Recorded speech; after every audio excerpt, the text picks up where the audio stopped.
Hey folks, this is Meredith from the Papery Craftery. Today we are going to be using this embroidery hoop to add some quilling and make little autumn wreaths. We're going to be wrapping it with some burlap twine. You could use ribbon or something else if you choose. We're going to be making some small leaves out of different colors. You can choose your own. I'm going to be using leaf green for some. I also could use red. I have some really pretty ivory, I think makes a nice touch just to break up the autumn colors a little bit. I also have some deep yellow, and then I really like this color. It's called Caramel. It's from Paplin Papers. It's a really pretty kind of autumny pumpkin kind of brown color. And as far as other supplies, you would probably, I've piled everything on top of that. That was silly. You'll probably need a work board. I'm just going to use my cork board with a little bit of wax paper on so nothing sticks. A ruler is going to come in handy. As far as glue goes, I'm going to be using Elmer's glue in my little bottle to make the leaves, but then when I start making the wreath itself, I'm going to be using my tacky glue to keep everything in place. Choose any quilling tool that you'd like here. That won't matter, that's dealer's choice. You might want to grab some quilling tweezers if you have those, some small scissors to cut your twine, and that should be about it. So the first thing I'm going to do is make some small, really basic leaves. And for this, I'm choosing that leaf green. You can use any paper you want. As usual, this is just the 1/8 inch wide paper. And we ripped off about 6 inches or so. If you want to make more than one size, I would say choose 6 inch and then maybe some 8 inch strips to make this shape. I wouldn't go too much smaller than that. If you're using the same size embroidery hoop that we're using. I didn't mention it earlier, but that is going to be a 4-inch hoop, and we'll cover that part later. So all I did was roll that 6-inch strip all the way on my tool to the end, took it off my tool, let it open up a tiny bit. I'm going to use my Elmer's glue to glue down the end, get that in place, and then this is going to be a really simple curved teardrop. So all that means is we're holding one side, give a nice pinch, not too flat. We want to be able to see those layers of paper. And then we're going to just bend it very gently, just by pushing both sides evenly over the tool handle that you have. Sometimes you can do this over your fingertip as well. It can get a little bit tricky if you have nails of any kind, so I usually just do it over the handle of my quilling tool. I just think it makes it a little bit more even that way. If you want to, you can put little stems on these as well. I just tore off about 1 inch of paper there, folded it in half. I'm going to put some glue, very little bit of glue right down the middle of one side, and fold that back over, squeeze it real tight, make it all even. It's just going to make this stem really nice and sturdy. It's actually pretty long, so I'll just give it like a little snip in half. Ooh. Sometimes things go flying across the room. And then just to get that to stick, I'm just going to do a little dab of glue with my tweezers right on the end, and just put that somewhere on the wide side. And that's just going to be one of the 2 leaf shapes, really basic little leaves, and you can do those again in any color you'd like. Next, we're going to be making the other leaf for the autumn wreaths that we're making. This time they're going to be little maple leaves. I'm choosing that caramel color. Again, you can choose any color you wish. You probably want to make a few different colors and mix it up. I'm going to be making 2 strips of 6 inches each. I had the first one there, and here's the second strip, 6 inches. And then I also need one that's about half that size, so about 3 inches. I also made some bigger versions of this same leaf, and that was with 2 strips of 8 inches and then 1 4. So again, you can mix these up however you like, but you want 2 to be longer and 1 to be shorter. So first I'm going to do, this is a shape that we don't make too often. It's called the bunny ears. I think it's actually going to look like a cat when it's done more than a bunny, but you know, it is what it is. So again, we rolled a strip, that 6-inch strip, all the way to the end, took it off my tool. You're going to do it with either your needle tool or your slotted tool. Both tools, same technique. Let it open up a little bit and glue down the end there. And then once that starts to set, this is where the bunny ear part comes in. We're going to give it a very gentle pinch on one side. Not as deep as a pinch as that teardrop, just a very small pinch. Flip it over and try to make an equal size pinch on the other side. Sometimes I have to play with it a little bit to even it out and curve it up a little bit. But that is what you're looking for. Kind of a bowl shape with 2 points on the other end. So we're going to make another one, same exact way, same exact length of paper. Roll it all the way to the end. And then once it's off your tool, let it open up and breathe just a tiny bit. Then you're going to glue down your end again. Again, that's Elmer's glue when I'm making the paper shapes, any standard white glue of your choice. And then for the shape, we're going to give a tiny pinch. I like to do it where the seam of my paper is. It just makes it a cleaner shape. And then turn it over and pinch it on the other side, because you're looking for 2 even points, just like that. And then for the last part of your maple leaf, this is going to just be a small teardrop with the small paper. Roll it all the way to the end, take it off your tool, open it up a hair, add your dot of glue,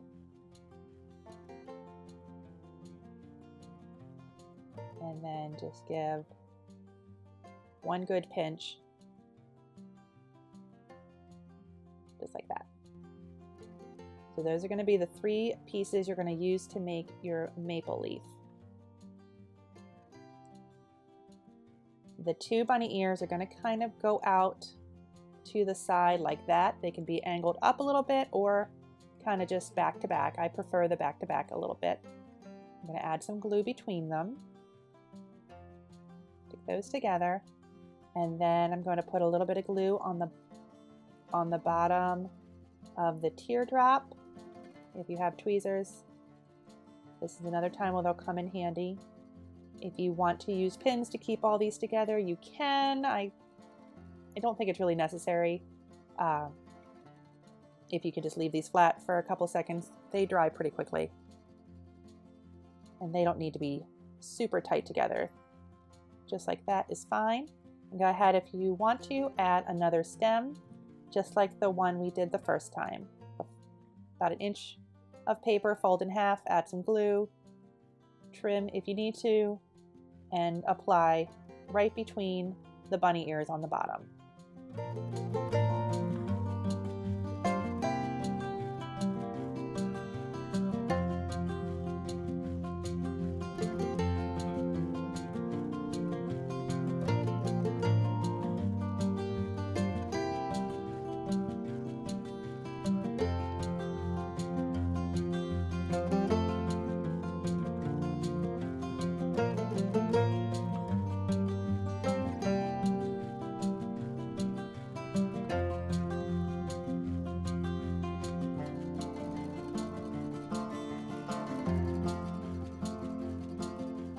After you make a whole bunch of different colors of these leaves, you can start putting your wreath together. Now, I mentioned before, I'm using a 4-inch embroidery hoop and some burlap string or twine. I like using embroidery hoops for quilling wreaths because they're pretty much ready-made circles. They have a nice flat surface They're easy to cover with things. I don't mind the hardware on the side. If you do, you can go ahead and take that pin out now, and the rest of it we're going to be covering with paper and with this twine. I'm just leaving the pin in for now, just to show what happened if you forget to take it out or don't choose to. So to wrap with my twine, I'm not even gluing it down. I just am tucking one end under and wrapping it from there. And then it's just a matter of, going around and around and around. And it's going to seem like it's taking forever. It probably took me about 10 minutes to wrap this. It really wasn't that terrible, but I'm not going to make you sit here and watch me do it all. I think you get the picture. At this point, we're just going to keep going around and around.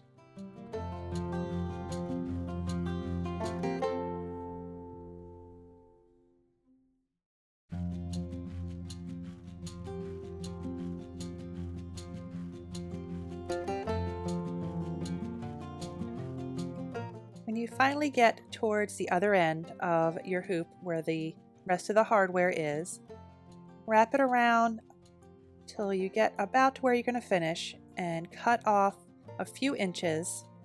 What we're going to do is, again, you can just glue it from here if you want to. I tend to get myself a little messy that way. So I like to take my last loop and just tuck the tail under that, pull real hard, and then cut off a little bit. Not too close. I like to leave a little bit. And then I can just glue that part down later. But the good thing about this burlap, because it's got so much texture to it, it doesn't just unravel automatically. So now I'm going to start building my wreath with my leaves. You can follow along and do just what I'm doing, or obviously make this any way you'd like to. I found that the maple leaves kind of in one layer makes a nice base, and then after that I was going to tuck in some of the other leaves up and around it. And I like my wreaths to be sort of open. It's just a style that I have always preferred instead of having them completely covered. That is going to be beautiful as well. If you want to do more, obviously put more of these leaves on. Once I had my idea down, I just put the maple leaves on with some tacky glue.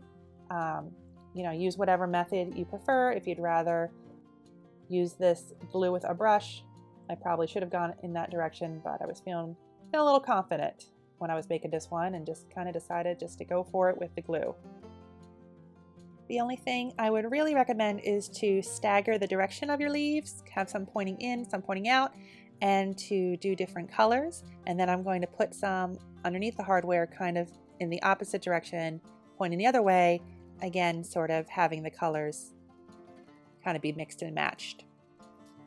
At this point, I just want to mention you can put something between those two if you want to add on things from other projects. This sunflower obviously is way too big, but if you wanted to make it on a smaller scale, I'm going to link to that video down below. I just think the colors and the flower itself go really well with this kind of autumny vibe.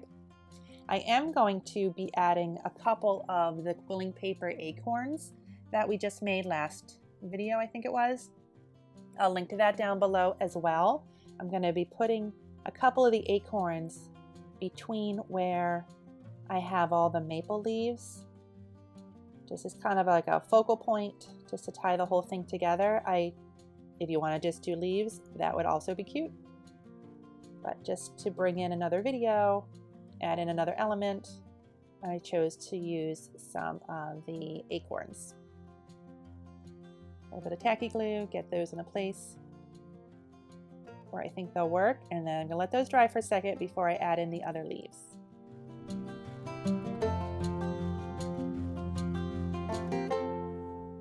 Now on my leaves, I decided to just tuck in those other small leaves in and around the acorns and the maple leaves too. Just kind of have them just for a different change of color and a different shapes, just to make it a little bit more full. Also help in, filling up any spots that just need filling up, or to cover some of that metal.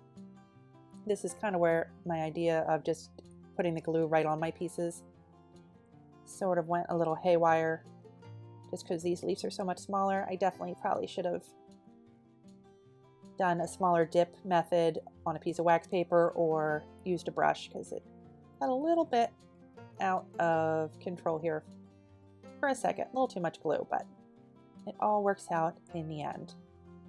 Don't worry if yours does not look exactly like mine. None of these two wreaths are going to ever look alike, because you know you're going to use different colors. Yours might be slightly different shapes. There's going to be different spaces, just your personal preference. This is just an idea, guys. You know, another way to use quilling is just to make these little wreaths on the embroidery hoops. But just keep tucking and filling until it's how you like it, and then go from there.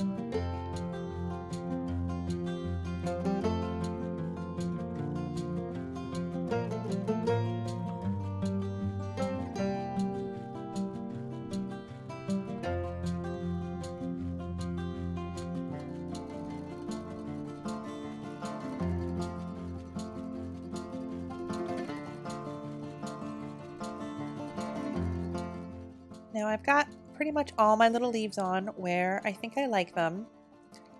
I just wanted to mention and touch on once again the hardware situation. If it really bothers you, you can take this pin out. You can take the pin out from the very beginning. You could even, if you wanted to, only use that inner ring of the embroidery hoop that has no hardware on it at all. Your surface is just going to be a little bit thinner. So just be aware of when you're putting your quilling on that you're going to have a smaller surface area. I just went in and tucked another maple leaf or two right over top of it. My glue is still a little wet here, so things are moving on me. But you can tuck in more quilling right over that hardware. Can't even see it at all right now. Another option. This is the first wreath that I did, where I did take the pin out. You can see it's gone there. And I did end up tacking the little bit of burlap down with some glue, just to make sure it wasn't going anywhere when I was all done. But just since I let this one dry all the way, I just wanted to show how this one turned out. I feel a little bit more comfortable moving this one around. But there they are, two little autumn wreaths made with quilling paper leaves. You can use these on a tiered tray. You can tuck them onto a shelf for a little bit of decoration, put them on top of a present, whatever you see fit. If you have any questions, leave those down below. I'll put any links you need in the description box. As always, thanks so much for watching. Bye-bye.